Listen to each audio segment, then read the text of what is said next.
Praise the Lord. Let's give God a big, big clap offering. Praise the Lord. Hallelujah. Amen. If you are happy, you're here tonight. Praise the Lord. Napakabuti talaga ng ating Diyos. And as we were worshiping a while ago, I'm reminded by that song about yung mga promises ng Panginoon. Alam nyo, at the end of the day, the only thing that we hold on to are His promises. That's the reason why we are hopeful. The reason why, maski maraming problema sa buhay, but the reason why we can smile. Tingnan mo yung katabi mo kung umingiti yan.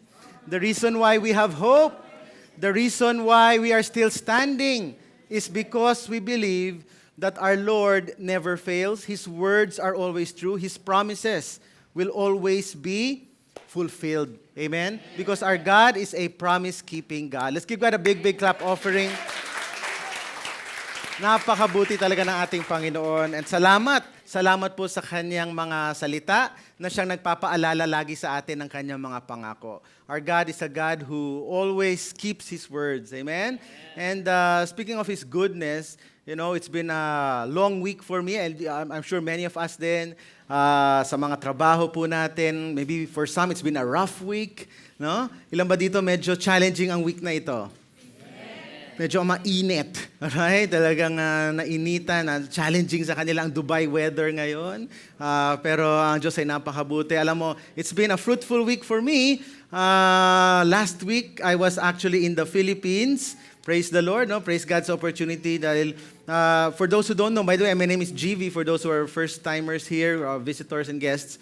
And I'm one of the pastors here sa Eljor UAE. At ako rin po ibinigyan ng Panginoon ng pribilehiyo to sit as one of the council of elders. Church po natin, by the way, we are a family of churches all over the Philippines and abroad. And our leadership is a leadership of plurality. Ibig sabihin, may mga elders po tayo. At isa po ako doon. At nagkaroon po kami ng strategic planning last week for a few days.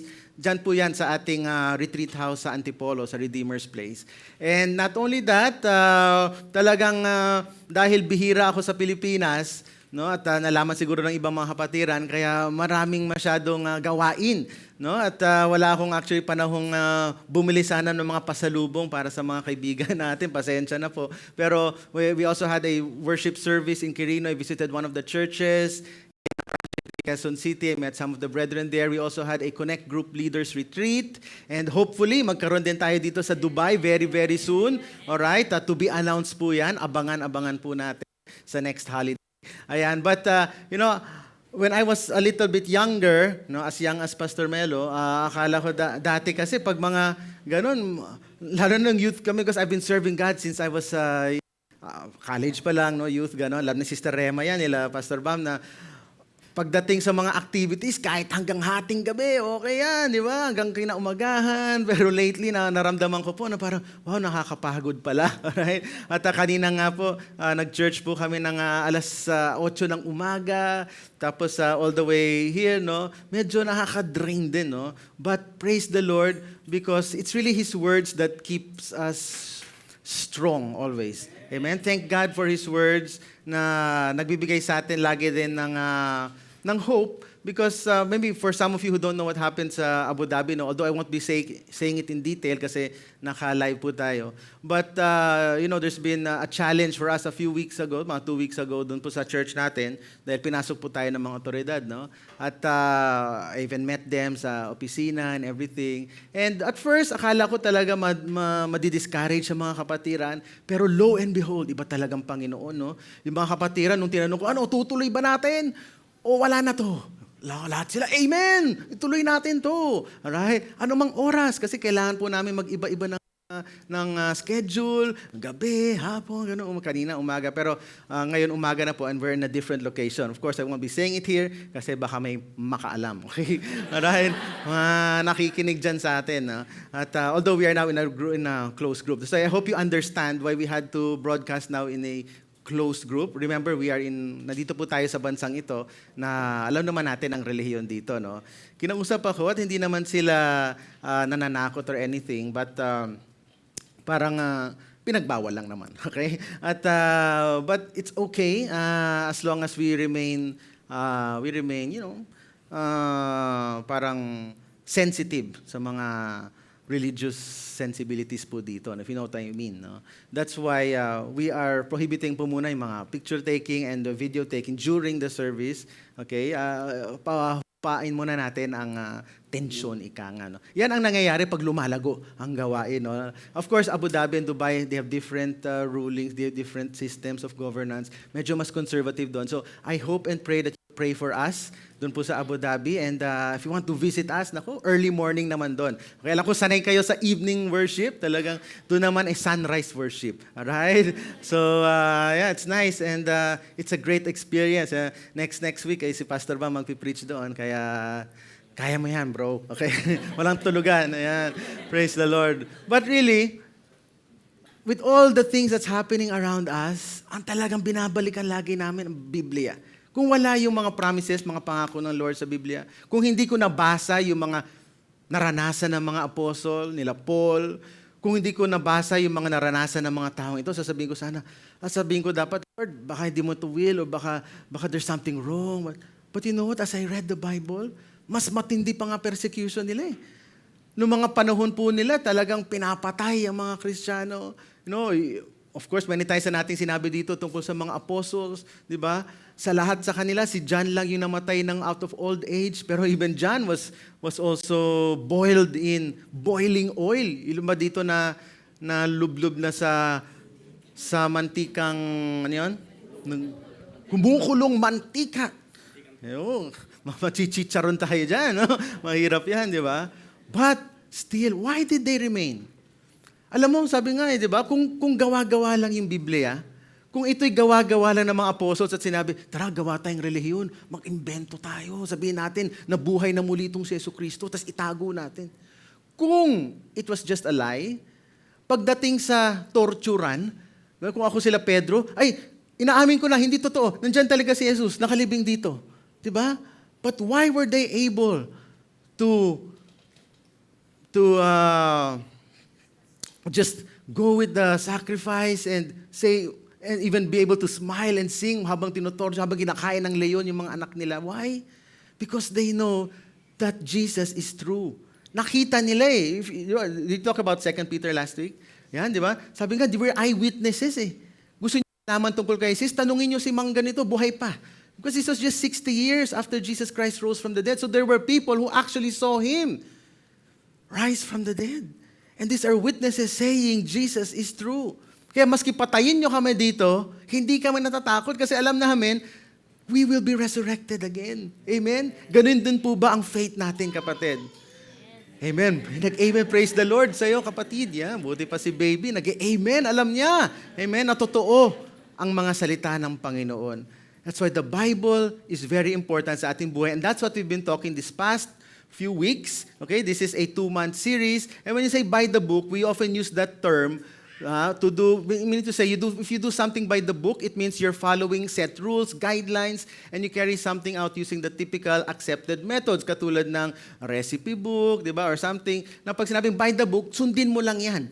Amen? At salamat sa Diyos, hindi niya po tayo iniwang without anything. Hindi niya sinabing, okay, I did my job, I already died on the cross for you, kayo na bahala dyan, alright? Kayo na bahala sa spiritual journey, good luck sa inyo. Hindi po ganun.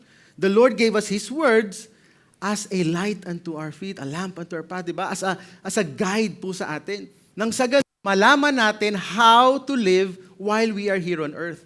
How to live victoriously. Yes, you are saved. Yes, you have Jesus Christ in your heart. You know, you received that eternal life by faith. It's by His grace. But while we are still living here on earth, syempre marami po tayong pagdadaan ng mga sitwasyon sa buhay, challenges, amen? Na kung walang Biblia, talagang magiging talunan lagi tayo. Pero salamat sa mga salita ng Panginoon na Siyang nagbibigay sa atin ng kalakasan, di ba? Mga taglay nito, yung mga kanta natin, no? Taglay nito'y lakas at kagalingan. Oh, pwede, kagalingan, pwede. Ano pa? Kagalakan. Lahat, di ba? Ay, akala ko mic. Nasanay po sa... Sorry. Ayan, alright? So what are we talking about? Actually, the first 2 weeks was about why we need the Bible, bakit ito beneficial sa atin. Tapos the next 3 weeks, starting from last week, this week, and the next week, we are talking about the inerrancy, infallibility of the Bible, which means inerrancy, no error. Do you believe that? That's what we believe in, and that's what we've been talking about since last week. Because it is, yes, it is authored by men. I mean, men, talagang mga tao ang sumulat, but it's inspired by God, divinely inspired by God. That's why there is no error in the Bible. Kahit sabihin pa nila, may mga nababasa o napapakinggan kayong mga vlogs dyan, na ang daming error sa Bible, daming contradictions, there's always an explanation. Wala tayong oras ngayon para explain lahat, pero wala pong mali sa Bible. Walang contradiction. Maski na sabihin pa niya, I can explain a few, baka mamaya kung may oras, di ba? Infallibility, it can never be wrong. That is the Word of God. Amen? Naniniwala tayo dyan. Even the Bible says so. Okay, baka sabihin nyo, siyempre sa Bible, sasabihin niyang totoo siya, wala siyang kamalian. Kasi naman, kung hindi naman sinabi sa Bible na wala siyang kamalian, sasabihin ng mga atheist, tinan mo, maski Bible, hindi nagsasabing tama siya. Di ba? So, ano rin yan kumbaga, kung talaga naniniwala kang hindi totoo ang Bible, gagawa ka ng rason para hindi maniwala dyan. Amen? Buti na lang, sinabi sa Bible that it is true, it is divinely inspired by God. Ano ba itsura ng Pastor Melo? Ibig sabihin ba, naposes sila Pedro, nasusulat sila, ganyan? Habang tulog sila, nagsusulat? Hindi po. God respected the uniqueness of each person writing the book. That's why iba-iba yung genre niya. Iba-iba yung boses, kung napansin niyo po. No? But, God divinely inspired them, meaning to say, He gave them the wisdom. It's the Holy Spirit who gave them the words to write. No? God in His sovereignty, in His wisdom, dinesign niya ito na kung saan talagang yung words ng Panginoon ang siyang maisusulat doon. No? Because God wants to communicate with us. And since we are humans, we can never understand God. His Spirit, He's great, He's infallible, He's magnificent, He's infinite. Tayo, we have finite minds. So God had to use words of man for us to understand Him. Because God is really unsearchable, unknowable. But God wants to be known. That's why He used His words, so that we can know Him. In fact, the psalmist said in Psalm 12, the words of the Lord are pure words, like silver refined in a furnace on the ground, purified 7 times. You know how you purify silver? No? Kailangan dumaan po yan sa matinding apoy, no? Para yung mga impurities ay ma-separate at saka lalabas yung totoong silver. Actually, you don't need to do it twice, thrice, 7 times. Just once, it's okay. But the Bible here, the psalmist says the Bible, the Word of God, is purified 7 times.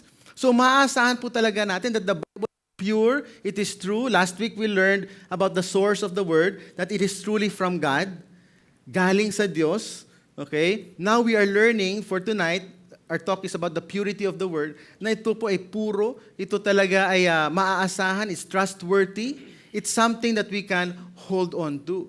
No? So anong epekto po nito sa atin? No? Since we know that it is true, we should always make the Bible talagang our guiding light. No? Because the world is a dark place. Amen?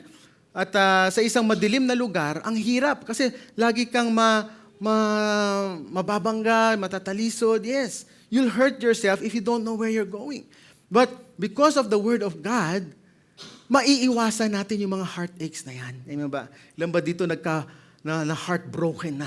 Okay? Kung pinakinggan ko lang sana ang mga salita ng Panginoon, di ba? Nag-guide sana ako sa tama. Amen? How many of us had made wrong decisions in life? And because of that, we've had regrets sa buhay. Di ba? Ilan ba dito nagkaroon ng regrets sa buhay? I mean, regrets? No, what are regrets? Regrets are things that because of bad decisions we made, nagsisisi tayo. Na, di ba? There are things na hindi masyadong ganun kagrabing regrets, katulad ng, nung bago pa kami dito sa UAE at nag-drive ako dito sa Dubai. Oh, minsan namimiss ko yung exit, namimiss ko yung, di ba, ang dami dito mga lusutan, di ba? Pag namiss mo yung tamang lusutan, naku, adsman na ako, di ba? Nasaan ako? Ganun. Nakakalito, di ba? Or maybe some of you, you've made wrong decisions in choosing your course sa college. Diba? At dahil doon, parang, sayang, nagsisisi ka.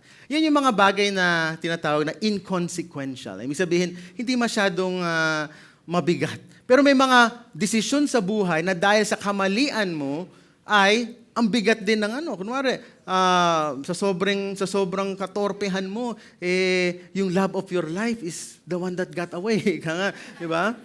At nung nakita mo, yung sinagot niya, parang mas pangit sa akin yun. Sayang, di ba? Buong buhay mo na naiba na, di ba?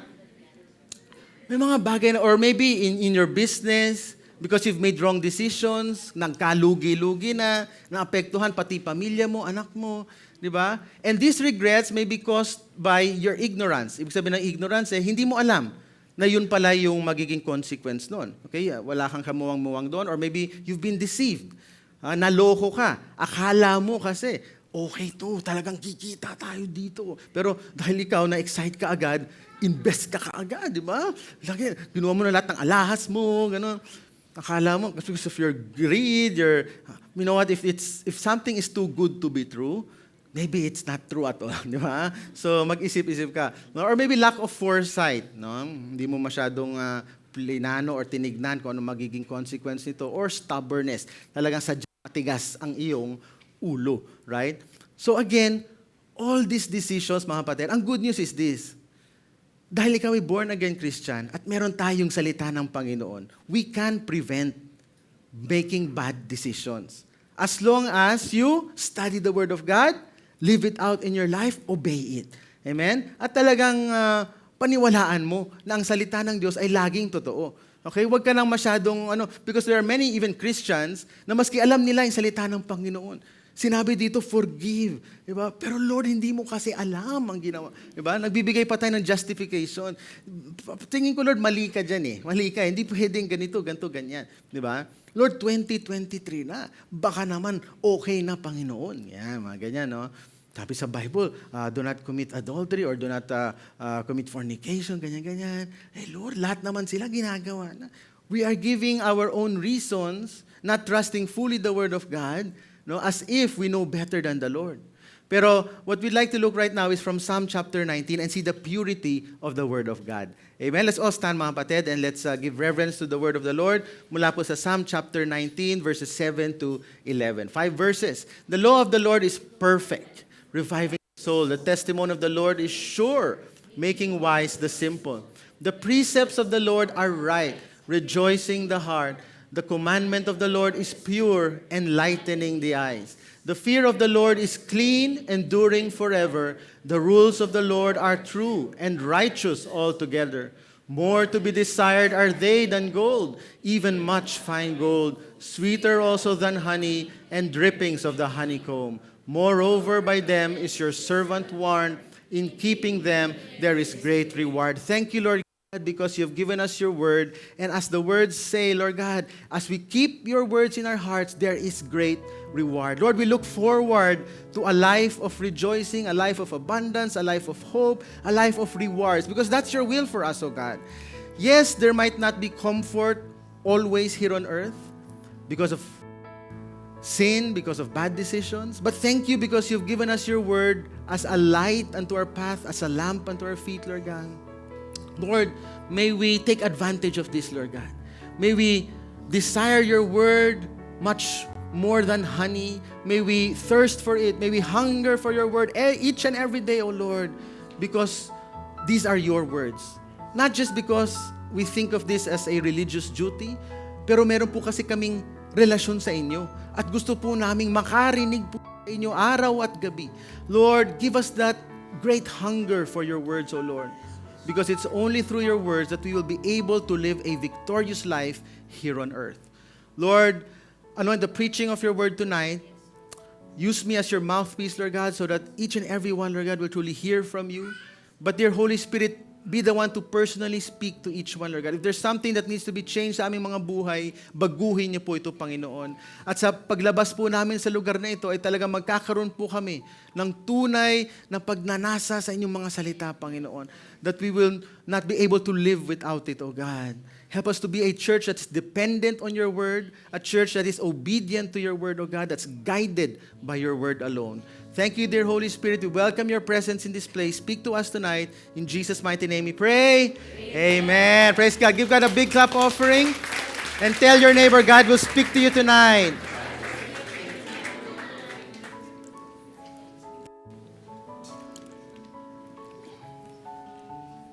Praise the Lord. So we're talking about the inerrancy and infallibility of the Bible. Pero ano ngayon ang significance nito sa atin? Ngayon na alam natin na ang Biblia ay talagang totoo at hindi nagkakamali.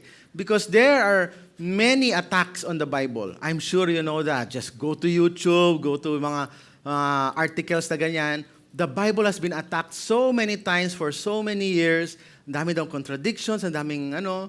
But the thing is, it depends kasi sa perspective ng tao. How do you look at the Bible, the Word of God? And I'd like to propose tonight that we should look at it, unang-una, sa relationship ng author and the authority of the Bible. Now, when you say the authority of the Bible, do you truly believe in the authority of the Bible? Na ito ay ang pinakamataas sa buhay mo. Na kung anong sinabi ng Biblia, ano man ang mangyari, kailangan ito ang masusunod. Hindi ang aking opinion, hindi ang sinabi ng pastor or anybody, but it is the Bible. But, it's really, it really depends on how you see yung author ng Bible. No? Who's God? May relasyon ka ba sa Diyos o hindi? Kasi kung wala kang relasyon sa Diyos, kung hindi ka naniniwala sa Diyos, then you will always have this perspective na, sulat lang ngayon ng tao. Ba't ako maniniwala dyan? But you know what? The best or the most convincing argument or the most the most important way to prove that the Bible is true, alam niyo kung paano? Your changed lives. Amen? Your lives. Yan ang talaga magpapatotoo sa mundo na ang Biblia ay totoo. Di ba? Pero maybe some of the people, lalo na mga atheists, they may say, hindi totoo ang Bible. Tingnan mo yung Bible. Bakit kinukondone niya yung mga killings na yan? Bakit ang Diyos inalaw niya na marami mga patayan dyan? Bakit inalaw ni Lord na magkaroon ng, stone to death, maraming rules lang, laws na parang hindi akma sa ating kultura ngayon? Or why did God allow yung pag-condemn sa certain group of people? Or some say that the Bible is so sexist. Ang tingin daw sa babae ay may mababa. No? It depends on how you interpret the Bible. Many people, especially yung mga talagang anti-Bible, they will look at it from a point of view na, pipili ng verse. Okay? Sabi dito, ganyan, no? Pero they don't look at the context of it. No? That's why, as a scholarly student of the Bible, kailangan po nating matutunan how to interpret the Bible, how to read it from a historical, critical way of interpreting, of studying yung context ng Bible. Amen? Hindi lang yan parang may nagsabi sa'yo, tingnan mo ng verse na to, contradict dito. Hindi mo naman pinapag-aralan talaga. Di ba? Because as mentioned last week, no, how will you prove that the Bible is really inspired by God? You know what? The Bible is composed of 66 books, di ba? 40 authors, iba-ibang author, kaya iba-ibang genre, iba-ibang, meron diyang philosophica, meron diyang proverbs, may mga poetry, may history dyan, may narrative, may gospels, merong iba-ibang klaseng kasulatan, iba-ibang mga manunulat. It's in 3 languages, originally written in Hebrew, Aramaic, and Greek. Alright? And across 3 continents, Africa, Europe, and Asia. Not only that, it was written in a span of 1,500 years. And the best news of all, no, kahit na in a span of 1,500 years yan, 40 authors, iisa yung pinapatunguhan nito. Iisa yung naging tema nito, no, which is the love story of God. God's redemption for mankind. Na ang tao makasalanan, ang tao hindi niya kayang iligtas ang kanyang sarili, but it all points to God's redemptive story of sending His Son, Jesus Christ, so that you and I will be restored, will be saved, will have eternal life. Amen? Baka sabihin nyo, baka nagkataon lang yan, Pastor. Baka naman, subukan kaya natin. For example, si Pastor Melo, Pastor Bam, and myself, sabihin natin, wag tayo magkita ng 6 months, sumulat tayo ng anything about, basta wealth. Wealth ang topic natin. No? At magkita-kita tayo after 6 months. No? Maski magkakakilala kaming ganyan, I am sure, after 6 months, at kinumpare po namin ang mga sulat po namin, I'm sure iiba-iba ang pinatutunguhan nito. Although it's all about wealth, pero iba-ibang perspective niya, ibang perspective niya. No? But the good thing or the amazing thing about the Bible is, no, after so many years na talagang pinag-aralan to ng mga scholars, theologians, linguists, historians, anthropologists, talagang nakita nila yung pagiging parang united ng mga authors na ito. No? How the story, no, all points to a main subject. And that is God's love story for mankind. Di ba? Amazing po yan. 1,500 years. So, imposible pong si Moses, sinabi kay Paul, Paul, ganitong sulat mo ha, kailangan pagdating dyan sa mga New Testament, ganito. Hindi po. Kasi hindi po sila magkakakilala eh. Kaya talagang galing ito sa Panginoon. But as I said nga kanina, it depends sa iyong perspective, sa iyong view, sa iyong worldview. No? What do I mean by this? For example, ang worldview ng mga ibang tao who don't believe in creationism, tayo, we believe that the Bible, everything was created by God. But there are people who don't believe that. And even right now in our schools, o baka tayo sa ating mga school nung araw, ay tinuruan po tayo na everything just evolved. Ika nga, no? Big Bang, ano, no? Tapos bigla na lang nangyari. No?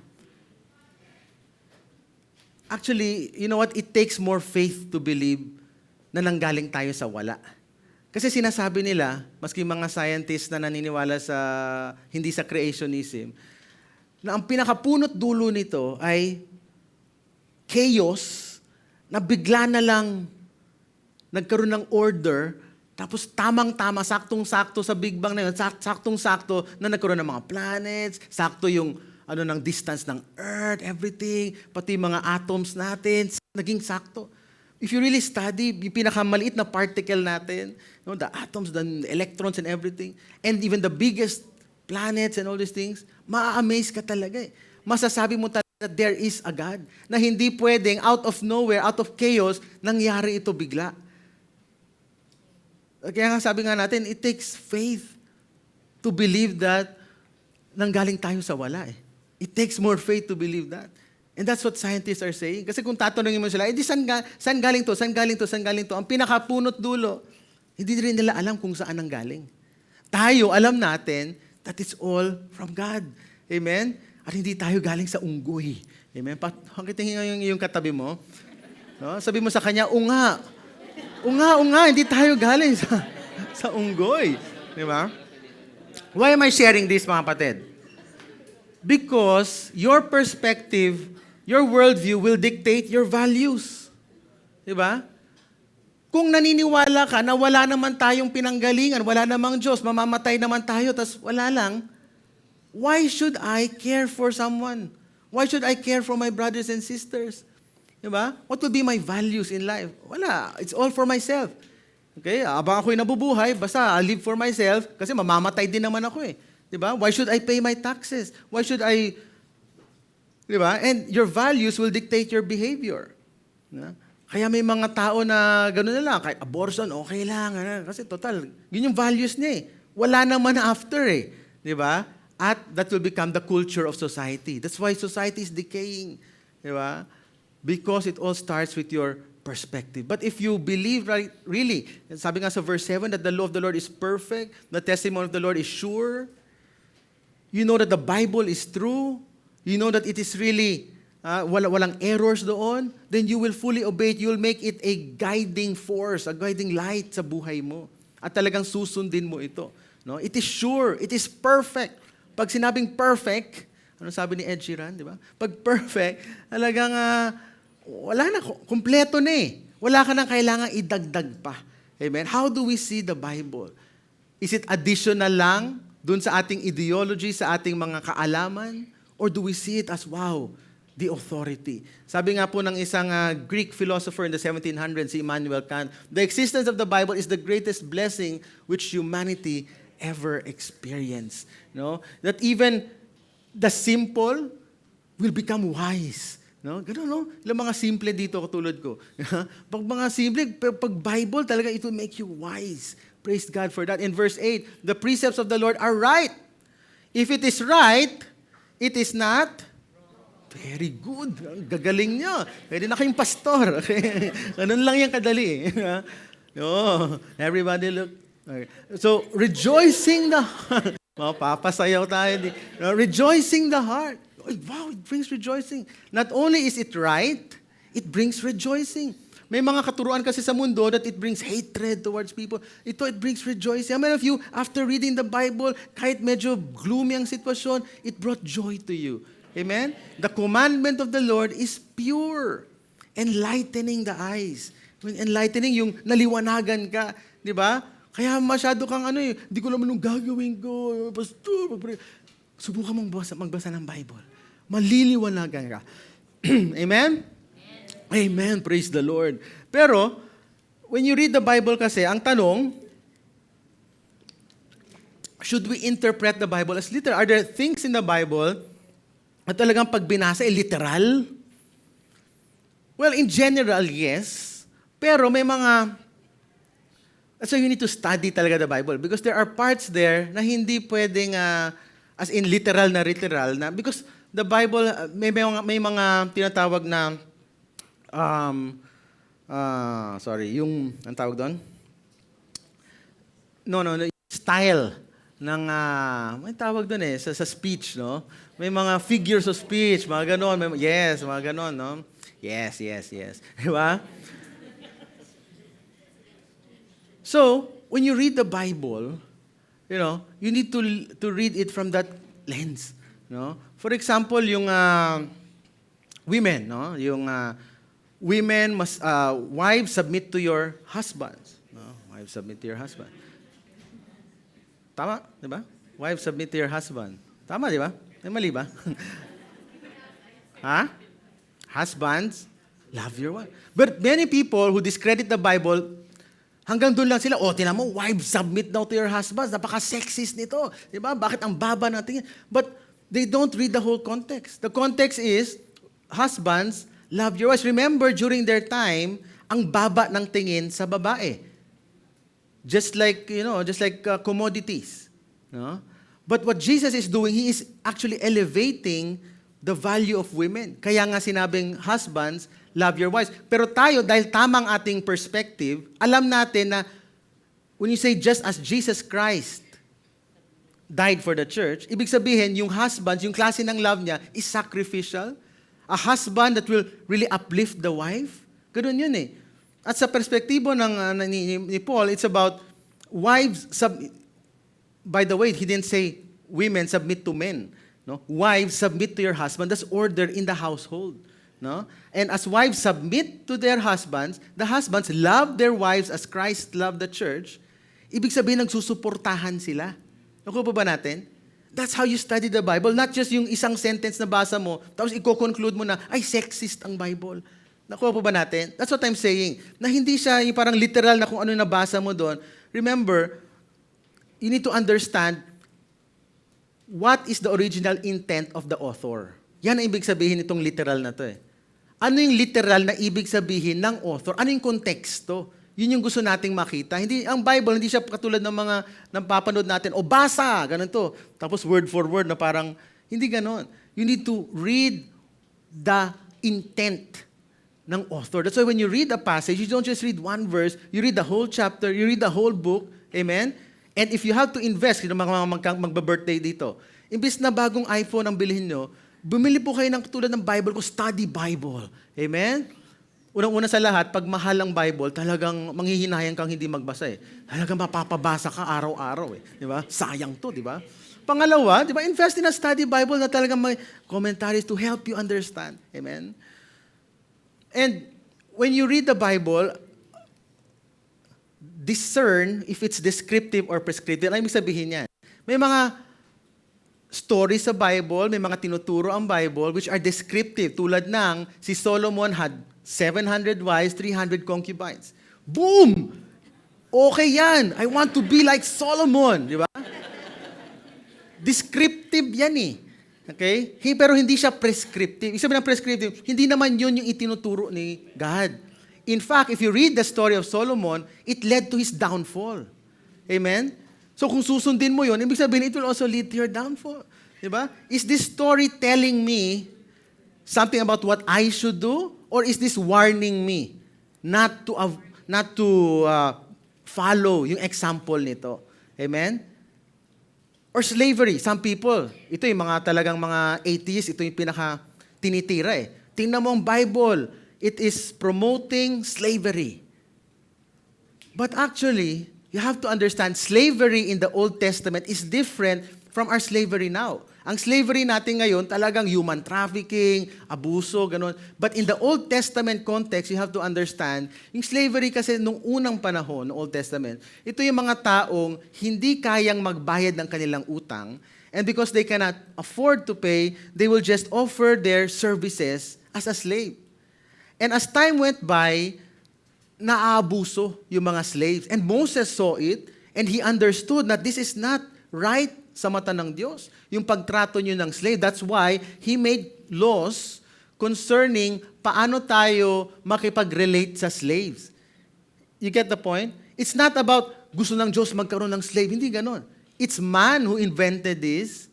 And because Moses was guiding them on how to live a life na godly, na glorifying sa Diyos, kaya nagkaroon ng mga laws na ganito.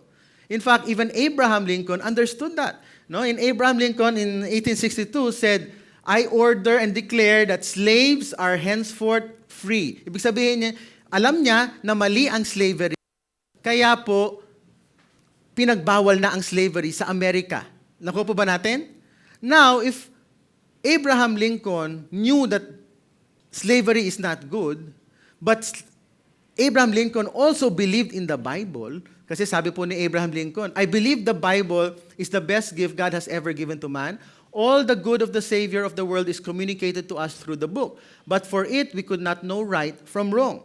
Ibig kong pong sabihin, si Abraham Lincoln believed in the Bible fully.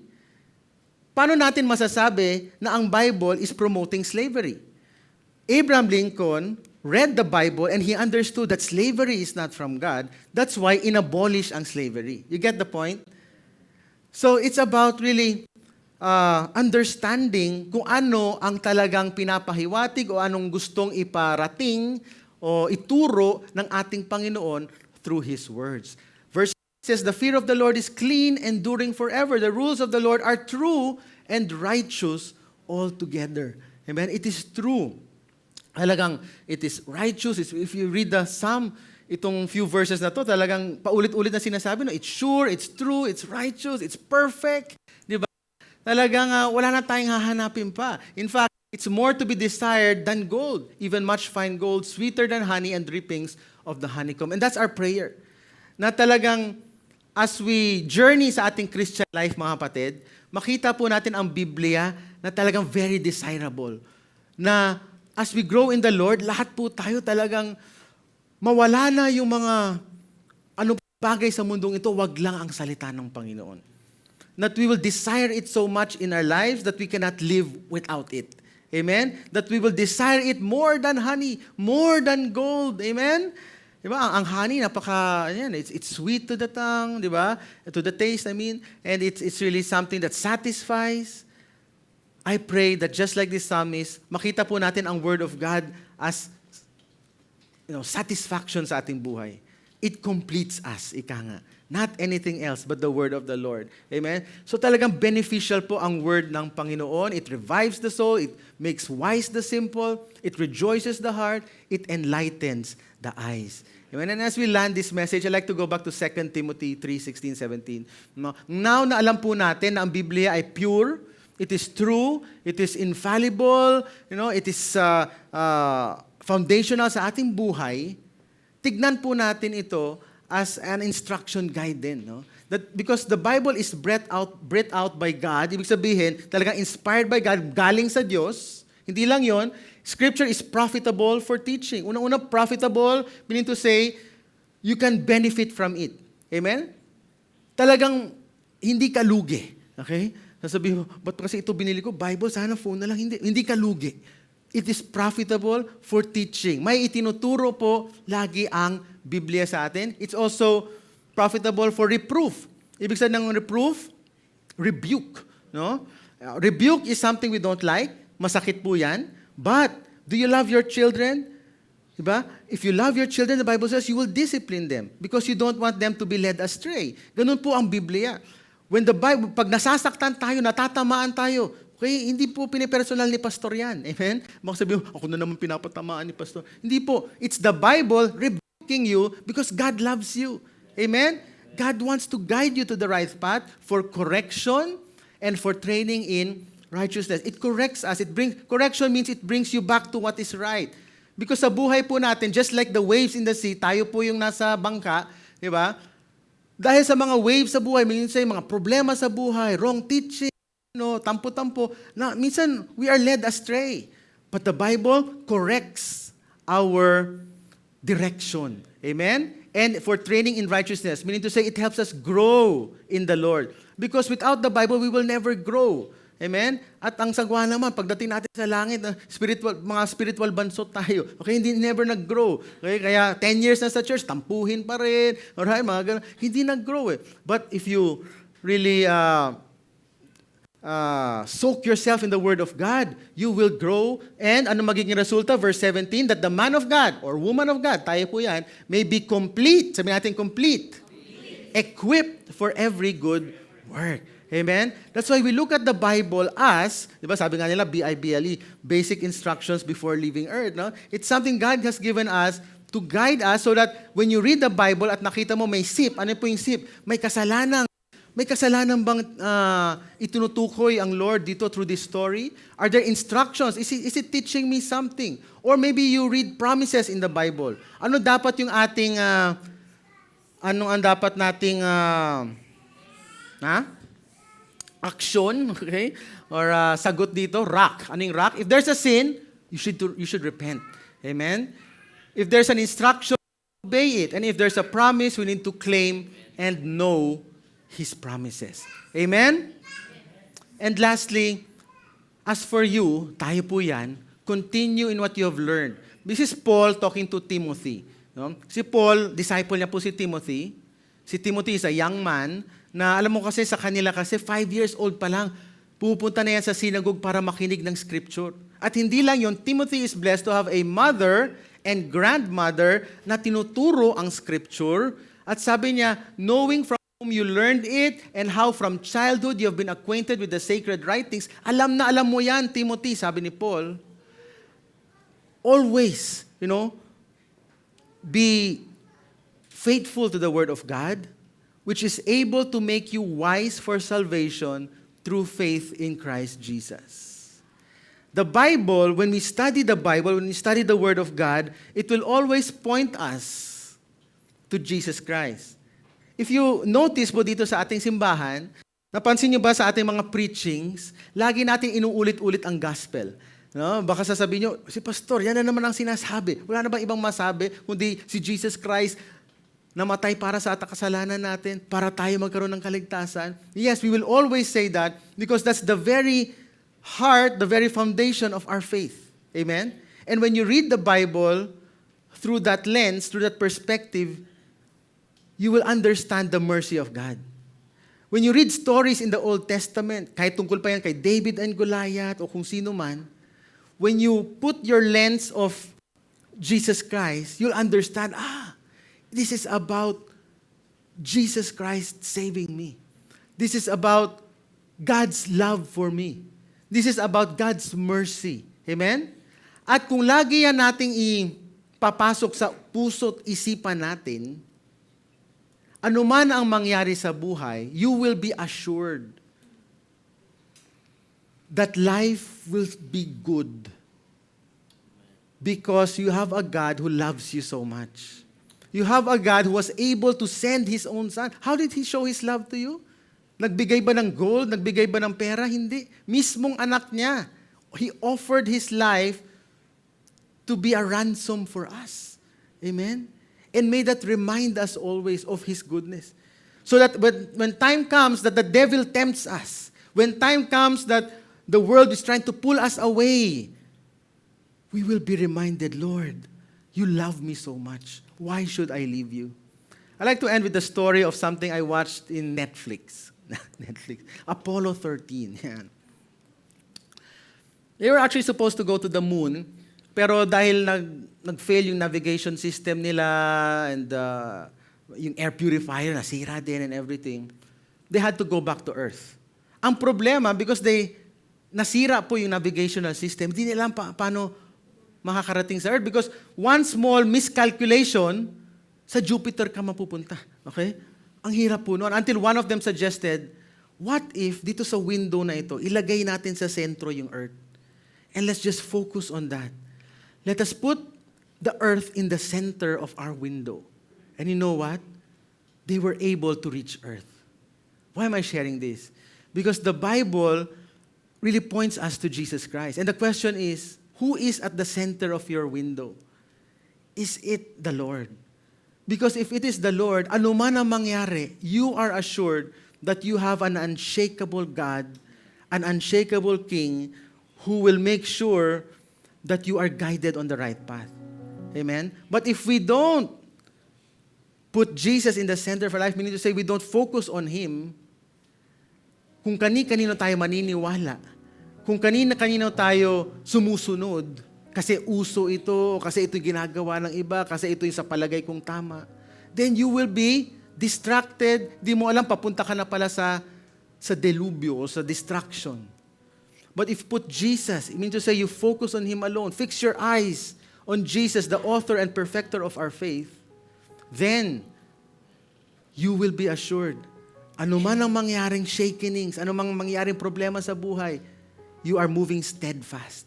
You are moving towards God's will for your life. Amen? Let's all stand, mga kapatid. Lord, thank you so much for your words are pure. Thank you, Lord God, because you have given us a way to live life here on earth victoriously. Salamat sa inyong mga salita, Panginoon. Forgive us for the many times we've chosen to listen to other things, to other voices, oh God. But in this very noisy world, I pray that you silence our hearts and just help us to focus on your words alone. Because your words are true, your words are sure, your words, Lord God, are everlasting. Ultimately, the Word is Jesus Christ. In the beginning was the Word, and the Word was with God, and the Word was God. Thank you that the Word became flesh, and this Word is now our light. Lord, it's all about you, Jesus Christ. Lord, you are our firm foundation. Be the center of our hearts, oh God. Because you are our unshakable King. The Word says, everything on this world will pass away. Our career, our health, our good looks, our money in the banks, the economy of nations, everything will pass away, but your words shall remain. So help us, oh God, to hold on to your words no matter what. Because it is only your words that is pure, like pure gold, like pure silver, refined so many times. Lord, thank you. Help us to trust in you alone and to no one else. Help us to put our faith in you, Jesus Christ. All this we pray in Jesus' mighty name. Amen.